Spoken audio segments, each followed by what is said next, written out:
인간 존재의 본질을 묻는 작가 오엔 견적으로 개인적인 체험. 오엔 견적으로는 1935년 시카고 에이메현에 태어났다. 그는 7형제의 셋째로 태어났으며 할머니에게서 예술을 배웠다고 한다. 할머니는 44년에 세상 떠나고 아버지도 전쟁에 세상 떠나고 어머니는 전복주의 그아두면서 독서를 많이 했다. 그리고 18세 때 프랑스 문학을 공부하고 도쿄로 이주했으며 학생 시절이었던 1957년 글을 쓰기 시작했고 초기에는 전후 작가답게 전쟁 체험을 받던 그 후유증을 소재로 1963년 결혼 이후에 처음 모든 아들이 지적장애를 안고 태어났다. 오해는 대체로 전후 일본 사회단체와 관련해서 비판적인 발언을 하면서 작품 활동을 계속했다. 노벨 문학상을 수상할 당시에는 일본뿐만 아니라 주변 국가에서 탄압받는 작가들을 대신해서 안타까운 현실을 토로하기도 했다. 자신에게 주는 삶의 무게를 견뎌내는 것이 어른이다. 근데 학업에 그런 재능이 없던 그들은 학원 강사를 하고 있다. 그는 결혼했고 신분 상승이 어렵다고 생각했는지 아프리카로 떠나고 싶어 했다. 아내가 임신했고 출산이 다가온다. 떠나고 싶은 마음이 클수록 한 가정의 가정으로서의 부담과 더불어서 태어날 나이에 대한 부담도 견디기 힘들어진다. 설상가성으로 아이는 머리가 이상한 상태로 태어난다. 네헤르니아라는 병으로 사실을 알고 나서 버드는 현실에서 더 벗어나기를 바란다. 그러다가 과거의 애기를 다시 만나고 그녀가 미망인이 되었다는 사실을 알게 된다. 모든 것을 버리고 떠나고 싶은 마음, 태어난 아기의 희귀병, 그리고 함께 아프리카로 떠나고자 제안하는 옛 애인 사이에서 버드는 갈등을 한다. 현 상황에서 철저히 해방되고 싶었던 버드는 아이를 죽이고 현재 가정을 떠나기로 결심한다. 그러나 행동으로 옮기지 못한 그는 결국 아이를 키우기로 작정하고 가정을 지키기로 결심한다. 작품 말미에는 버드를 항상 못마땅하게 생각했던 장인이 자네에게는 이제 버드라는 어린애 같은 별명은 어울리지 않아 라고 격려하는데 이는 앞으로 스스로 성숙하기를 기대하는 작가가 본인에게 하는 말로도 이해할 수 있다. 전체적인 작품의 분위기는 어둡고 차갑고 냉담하다. 작가는 미래가 밝지 않은 젊은 주인공의 모습에 독자들이 감정이입할 것으로 기대한 듯하다. 역시 아이가 적시지 않을까 전화가는 생각. 작가의 개인적인 체험을 바탕으로 쓰여진 작품에서 그랬을까? 작품의 결말은 해피엔딩이다. 그리고 실제로 작가는 장애를 안고 태어난 아들을 포기하지 않고 잘 키워낸다. 결말과 관련해서 논쟁이 있었다고 하는데 또한 작가의 개인적인 체험을 이해하지 못한 비평가들은 또 잣대에서 불거진 논쟁이라고 생각한다. 세계 무대에 오른 일본과 두 번째 노벨 문학상 68년 야스나리의 수상 이후 26년 만에 그렇네요. 1950년대 이후에 본격적인 작품 활동을 했던 만큼 오해는 당시 유행했던 실존주의의 영향을 받았고 실제로도 무실론적인 실존주의였던 사르트르를 좋아했다. 그가 한참 활동할 때는 일본의 재간 도약이 1994년 그가 노벨 문학상을 받을 수 있었는지도 모른다. 오해는 원자 폭탄을 철저히 망가진 일본의 재건과 다시 강대국 반열에 오르던 절정기를 지켜봤다. 이런 시기를 보냈기에 그는 쉽게 애국주의에 빠졌을 수도 있었으나 그의 사상은 조국의 성장을 무조건 반기지만은 않았다. 오해는 급격한 성장 속에서 조금 일찍 산편을 터뜨렸던 분위기에 취하지 않고 그 가운데서 힘겹게 살아가는 민중을 본 것이다. 그의 수상 이후의 요청에서 현대에서 인간이 살아가는 고통스러운 형상을 극명하게 그려냈다. 개인적인 체험이 스스로의 책임으로 승화되는 삶. 일본과 가장 가까이 있는 나라가 바로 우리나라다. 멀지만 가까운 나라. 모든 게 교제가 되고 일본의 잃어버린 30년을 스마가자. 그리고 고령화를 떠올려보자. 잃어버린 30년. 우리는 일본의 역사적인 위기를 타산지석으로 삼아서 현재 중요한 위기를 타개할 때 지혜를 얻었을지도 모른다. 했네요. 그 다음에 15번째 책임없는 정치 현실에 일침을 가하는 주제 사람하고 눈뜬 자들의 도시. 포르투갈 작가인데요. 사람하고. 주제 사람하고는 1922년 포르투갈 정부 리바테주의 작은 마을인 아지나가에서 가난한 농부의 아들로 태어났다. 그가 3살 때인 1924년 아버지가 경찰관으로 일하게 되어서 서울 리스본으로 이주했다. 형편이 좋지 않은 생활 속에서 고등학교까지 다닐 수 있었고 이후의 생계를 위해서 기능공, 공무원, 번역가, 평론가, 신문기자, 잡지사 출판 등등을 두루 거치면서 다양한 경험을 쌓았다. 사람하고는 1947년 첫 소설 죄악의 땅을 발표해서는 큰 반응을 얻지를 못했던 44살이 되던 1966년부터 본격적으로 작가로 활동하면서 다양한 직업을 경험했던 만큼이나 시, 소설, 희곡, 공터 등 다양한 문학 장르에서 작품 활동을 시도했지만 역시나 큰 관심을 얻지 못했다. 눈뜬 자들의 세상이 눈먼 자들의 세상보다 무섭다. 2004년에 눈뜬 자들의 도시, 눈먼 자들의 도시. 시민들이 알 수 없는 전염병으로 모든 눈이 먼 상황을 겪은 지 4년이 지났다. 마침 선거일을 맞이해서 투표소가 설치되었다. 그러나 투표시간이 한참 지났음에도 투표로 오는 시민은 거의 보이지 않는다. 직원은 다른 투표소에 전화해서 상황을 알아보는데 거기도 마찬가지. 투표율은 역대 최저를 기록한다. 시정부는 이 상황의 원인을 날씨 탓을 돌린다. 비가 와서 시민들의 투표로 오지 않았다고 생각한 것이다. 그래서 다시 선거일을 정해서 공표하고 재투표를 실시하지만은 이들의 생각이 틀렸다. 투표율이 더 떨어졌다. 이쯤 되면 시정부는 시민들이 자신들을 지지 않는다는 것을 알아차릴 법도 한데 애써 무시하고 겸영을 선포하고 정부는 어두운 방을 틈타 도망쳐버린다. 정부가 없으면 도시는 혼란한 상황을 겪을 것이라고 생각했지만 시민들은 질서를 지키며 도시를 지켰고 새로운 시스템을 구축해서 무정부 상태를 극복하고 있었다. 이런 모습을 지켜보던 당국은 이 모든 일은 어떤 음모가 있을 것을 여기가 아무런 이유가 없다면 원인을 만들기로 결정한다. 결국 4년 전 눈이 멀지 않았던 한 여자를 지목하고 그녀를 찾아서 암살한다. 모든 사람들이 갑자기 눈이 보이지 않게 되면 갑작스러운 충격으로 무질서하고 혼란한 상황에 들이는 것은 어느 정도 예상 가능한 일이다. 그러나 눈뜬 자들의 세상은 정상인들의 세상이다. 어떤 장애가 있어서 제한된 상황 속에서 어쩔 수 없이 행동하는 일은 존재하지 않는다. 정해진 규범과 법이 있어서 인간은 습관적으로 생활한다. 그런데 버젓이 눈을 뜨고 있음에도 불구하고 시민들은 권력층의 음모에 걸려든다. 작가는 이 작품을 통해서 우리 시대의 정치, 민주에 대해서 재검토를 요구한다. 우선 정치에 무관심한 대중을 지적한다. 투표율만 보면은 어떤 정당도 정치적인 정당성을 얻을 수 없다. 어떤 정당도 시민을 다스릴 자격을 부여받지 못했다. 그 다음으로 어떻게 해서든 권력을 유지하려고 하는 기득권층을 비판한다. 은혜로의 현실을 지적하다. 사람하고가 노벨 문학상을 수상한 때는 1998년. 당시 우리나라 IMF로는 경제적인 시련을 겪고 있었다. 비단 우리나라만의 일은 아니었다. 아시아 여러 국가가 국가 보도를 선언하고 고통스러운 나날을 보내고 있었다. 유럽이라고 해서 다르지 않았다. 1990년대 이르면 정치적으로 거버먼트 한계를 인정하고 새로운 지배체제의 거버넌스가 부성했던 시점이었다. 그러나 1970년 이후에 고령화되는 사회와 저성장 기류는 조건 없는 목재정책을 유지하도록 하는 동력을 잃게 했다. 문제를 전에 해결할 방법을 찾을 수 없는 주제들을 대상으로 작가는 대중들이 쉽게 이해할 수 있도록 우화의 행태를 빌려 초현실적인 상황을 펼쳐내는 형식으로 작품을 썼다.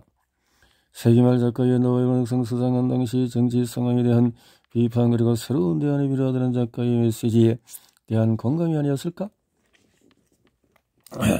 저조한 투표율, 그럼에도 바뀌지 않는 정치. 언제부터인가 투표율을 올리기 위해서 사전투표를 진행하고 있다. 명분은 국민의 투표권을 최대한 보장해주기 위함이라고 하지만 실제로는 저조한 투표를 올리기 위한 간책에 불과하다. 투표율의 저조함에 대해서 위기의식을 느낀 작품 속의 정부와 현실 속의 정부가 크게 다르지 않은 듯하다.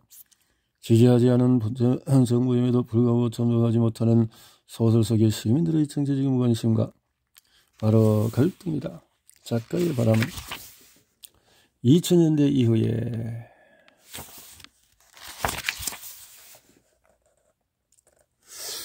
중국권 최초의 수상작가 가오싱젠 버스정류장이다. 날카로운 통찰.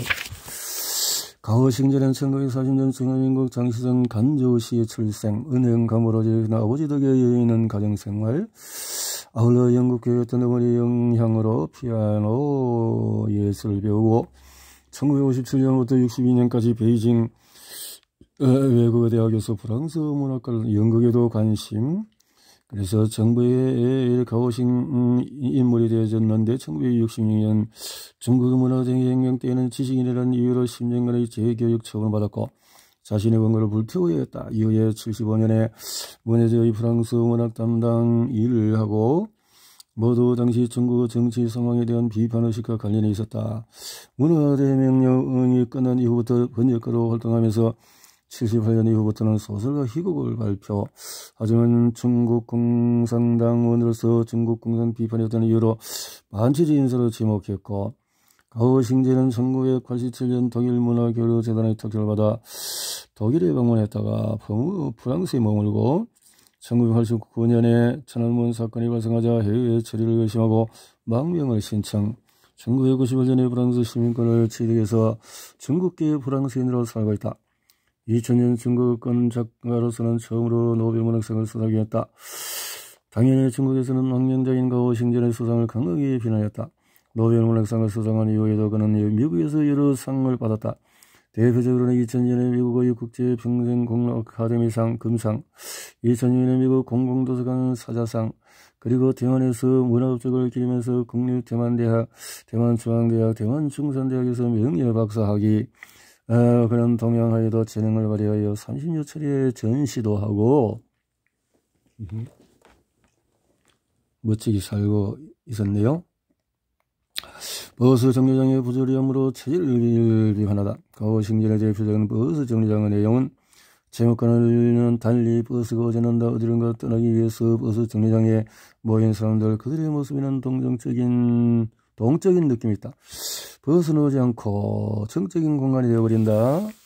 버스 정류장에 모인 사람들 중에는 노인도 있고 처녀도 있고 아이를 낳는 여자도 있고 학생도 있고 말 없는 사람도 있고 진인이 알 수 없지 않은 꽤나 높은 직책이 있다고 말하는 사람도 있다. 이들이 모인 이유는 단 하나다. 버스를 타기 위해서다. 이것의 규칙은 먼저 온 사람이 먼저 버스에 오를 수 있다는 암묵적인 합의뿐이다. 그러나 분위기를 보니 그런 규칙은 지켜지지 않을 듯하다. 너희는 이런 사실에 화를 내지만은 그의 말에 호응해주는 사람은 없다. 저마다 이 이유로 버스를 타고 시내를 가려 하지만은 버스는 오지 않는다. 사람들 사이에는 불만이 점점 쌓여간다. 그러다가 한참 만에 등장한 버스는 그들의 바람을 외면하고 쌩 하고 지나가 버린다. 그래서 갔다면 벌써 도착했을 것이라고 불만을 토로하지만 그 누구도 버스 정류장을 떠나지 않고 버스를 기다린다. 그러다가 사람들은 세월이 엄청나게 흘렀음을 발견한다. 시내로 나가지도 못하고 집으로 들어가지도 못한 사이 시간은 흘러버린 것이다. 잠시 당황한 그들은 각기 다른 이유로 탄탄하지만 이런 어려운 상황이 모두의 공감대가 된 것인지 그들은 합심해서 시내까지 걸어가기로 결심한다. 이 작품의 핵심 메시지는 부조리함이다. 버스 정류장은 버스가 오는 것이고 멈춰서 승객을 태우는 것이다. 그러나 이것은 이런 기능이 제대로 이루어지지 않는다. 버스가 지나가더라도 그냥 지나가 버리고 누구나 탈 수 있는 버스지만 누구도 탈 수도 없다. 이 작품은 1983년에 발표. 당시 가오싱젠은 공산당원이었으나 체제 비판인 선언하긴 찡킨 상태. 이미 중국의 근대화 가정이 부패와 부조리함을 목격한 그에게 제대로 기능하지 않는 버스 등장하는 중국의 현실이었다. 이런 부조리한 현실의 작가는 하나의 대안을 제시한다. 바로 공동체이다. 아이러니한 부분은 공산주의의 말로 어떤 이전보다도 공동체를 강조하지 않았던가? 그럼에도 작가는 공산주의 체제 내에서의 대안으로 공동체를 제시하고 있다. 공산주의의 부조리함과 더불어서 중국 체제의 허구성을 고발하고 있는 것이다. 비단 정류장에서만 이런 날카로운 통찰을 보여주는 것은 아니겠지만 그의 노벨문학상 수상 이유인 날카로운 통찰과 기지에 찬 언어로 보편적인 가치를 담아내고 있다란 표현은 이 작품에서도 충분히 찾아볼 수가 있다. 늦은 감이 있는 중국 작가의 노벨문학상 수상. 중국의 긴 역사를 또 문화를 생각해보면 노벨문학상과 관련해서도 조금 더 이런 시기에 수상자가 나왔어야 하지 않을까 하는 생각도 할 수 있다. 그러나 노벨문학상 선정이 1901년부터 이루어졌고 노벨상을 제정한 지역도 유럽이다 보니 유럽과 유럽 내에서도 일부 국가 출신의 작가들에 대한 수상이 편중될 수밖에 없었다. 식민지 시대를 거쳐서 영자 세계대전의 비극을 겪고 나서 수상국이 다양해진 것은 사실이나 여전히 서극권 밖에 수상의 영예를 안는 것은 쉬운 일이 아니었다. 이런 상황 속에서 가오싱제는 서양의 사상과 철학을 배운 사람이었고 그렇게 보았다는 거죠. 우리는 버스를 제대로 타고 있는가? 버스? 그 삶에 대해서 부조리한 것들. 다음으로 작가의 공동체 주의는 지역으로 나누어져 분쟁하는 지역주의 사회에 대한 대안이라고 할 수 있다. 우리는 공동체와 패거리를 제대로 구분하지 못할 때가 많다. 마지막으로 진정한 공동체에 대해서 생각해 봐야 한다. 작품 속의 등장인물은 처음에는 자신의 입장에서 버스사를 했다. 모두 어디론가 가야 한다는 공통점. 팬데믹을 지나서 이제 엔데믹으로 전환하는 요즘에 과거 마스크를 쓰지 않고 대면했던 시점으로 완전하게 돌아가기는 어려울 것이다. 여전히 조금 떨어진 거리를 좁히기 힘들 것이고 눈을 제외한 모든 얼굴을 가렸던 마스크를 완전히 떨친다는 게 부담스러울 수도 있다. 심리적으로 물리적으로 좀 더 거리를 뒀던 상황을 한 번 더 극복하기는 어려울 것이다. 이렇게요. 간결함 속에 담긴 날카로운 메시지 쿠시 출하 J.M. 쿠시 남아프리카 공화국 소설가이자 비평가 번역가 1940년도부터 어둠의 땅 나라의 심장부에서 등등 하면서 오스트리아 이주한 후에 집필과 번역을 했고 2003년에 노벨문학상을 받았거든요. 서구 문명의 위선을 끊임없이 비판하고 진지하게 의심해왔다. 인종주의에 대해서도. J.M. 쿠시는 1940년 남아프리카 케이프타운에서 태어났다. 네덜란드계 백인의 후손으로 보인이라고 하는 아프리카너이고 아프리칸서도 사용한다. 하지만 유럽계인 어머니 영향으로 영어로 교육을 받았고 작품도 주로 영어를 썼다. 그의 작품들은 독특한 위치에 있었는데 변방문학으로 취급되는 아프로아시아 문학이면서 동시에 영문학으로 여겨진다. 특이하게도 케이프타운에서 수학과 영문학을 동시에 전공했다. 미국의 거절 당시의 베트남전 반대 시위에 대한 진압 병력의 철수를 요구하는 연좌농성에 참여했고 그로 인해서 미국 영주권의 신청이 개혁돼서 71년 남아프리카 공화국으로 귀국했다. 노벨문학상과 함께 세계적인 권위를 지닌 부커상은 한 작가에게 오직 한 번만 수여하는 것으로 유명한데 그것은 이례적으로 이 상을 두 번이나 수상했다. 부커상 이후의 수상과 함께 남아프리카 공화국 사회의 모순과 갈등, 인종차별, 서구문명의 위선 등으로 우회적으로 묘사한 작품으로 세계적으로 유명해졌다. 진보적인 지식인의 교만과 위선을 폭로하다. 그 시기의 두 번째 부커상을 안겨주었던 소설 출학은 남아프리카 공화국 케이프타운의 한 대학에서 교수로 재직하고 있는 백인 남성 데이비드 루리와 그의 당 루시를 중심으로 벌어지는 이야기다. 어느 날 그 하늘을 습격한 데이비드는 부상을 당하고 땅은 성폭행을 당하고 사건 이후 그는 경찰에 신고하지만 이런 끔찍한 일을 발생했음에도 조치를 취하지 못하는 경찰의 무능함에 울분을 토하고 끔찍한 일의 주범 중에 한 명이 바로 이웃집 노인의 조카였음을 알게 된다. 데이비드는 노인을 찾아가서 항의하지만 노인은 어쩔 수 없는 일이라며 없었던 일로 하려 하고 설상가상으로 그 노인은 루시를 첩으로 삼을 계획까지 가지고 있었다. 이런 일련의 사건을 겪은 데이비드는 성폭력을 가했던 제자를 찾아가 사과하지만 받아들이지 않는다. 그는 다시 딸이 사는 것으로 돌아온다. 그 시의 작품에는 대체로 진보적인 지식인인 백인 침략자가 등장한다. 진보와 침략이라는 언어가 대구가 되는데 진보의 흑우성과 위선을 고발하고 한다고 이해할 수 있는 듯하다. 이 작품에서는 굳이 침략자라는 표현까지 사용할 정도는 아니지만 다른 인종의 제자에게 성폭력을 가하면서도 어떤 죄책감도 느끼지 않는 주인공을 등장시킨다. 그는 윤리위원회의 근거를 거부하면서 모든 작물로서 인정하지만 정작 피해자인 제자에게는 사과하지 않는다. 그러나 자신의 딸이 성폭행으로 원치 않는 임신을 하고 범죄자를 보호하는 이웃 노인의 파렴치한 계획을 듣자 그들의 야만에 크게 분노한다. 그리고 우리가 이를 처리하는 방식이 아니오라고 말하는데 여기서 우리를 서양인이라고 말할 뻔한다. 작가는 모든 잘못을 인정한 양심이 있는 듯한 데이비드의 위선을 폭로한다. 그는 피해자인 제자에게 사과하지 않으면서도 자신의 딸이 당한 것에 대해서는 뻔뻔스럽게 사과를 요구한다. 우리 백인이라면 잘못을 저지르고 나서 용서를 구할 것이라는 데이비드의 의식 속에 이미 다른 인종에 대한 차별과 편견이 존재함을 알 수 있다.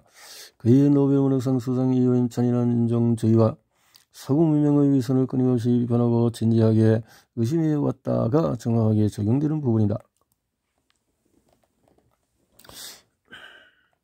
그 시의 문학적인 탁월함과 남아프리카 공화국의 변화, 체제의 비판적인 인식이 수상의 기준이 된다면 노벨 문학상이 아니라 노벨 평화상을 받아야 한다.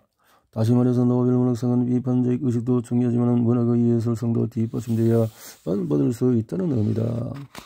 그 시의 작품을 읽어보면 문체가 굉장히 간결하다. 장문이나 복문이 거의 없다. 독자로서도 아주 편하게 읽을 수가 있다. 간결한 문장, 건드덕이 없는 절제된 묘사, 그리고 압축적인 표현으로 다소 역설적인 점은 작품이 되게 현실적인 문제와 상황을 다루고 있음에도 리얼리즘을 추구하지 않는다는 점이다. 오히려 장황하지 않은 작가의 간결한 설명은 독자들에게 명확하게 상황을 안내하고 이런 문학적인 특성과 사회적인 비판의식이 우러졌기에 코시는 노벨 문학상 수상자로 선정될 수 있었다. 실수는 있을 수 있다. 그래서 사과가 필요하다. 인간은 신이 아니기 때문에 실수를 할 수밖에 없다. 그러나 잘못하고 시인하고 용서를 구하면 된다. 작품은 이런 우월의식으로 인해서 성범죄를 제대로 인식하지 못한 지식인의 전형이라고 할 수 있는 교수를 등장시킨다. 그리고 그가 제대로 깨달을 얻을 수 있도록 억울할 수 있는 사건을 만든다. 그러나 진심 어린 참여를 했는가에 대해서는 독자에 따라 다를 것이다. 진심 어린 사과? 우리 사회는 성공에 대한 찬사를 보내고 승리의 박수를 보내는데 인색하지 않다. 그러나 잘못을 시인하는 일을 찾아볼 수 없고 그렇다 보니 용서에도 인색하다. 가깝게는 우리 가정에서 또 이런 문제, 사회적인 정치적인 문제이기도 하다.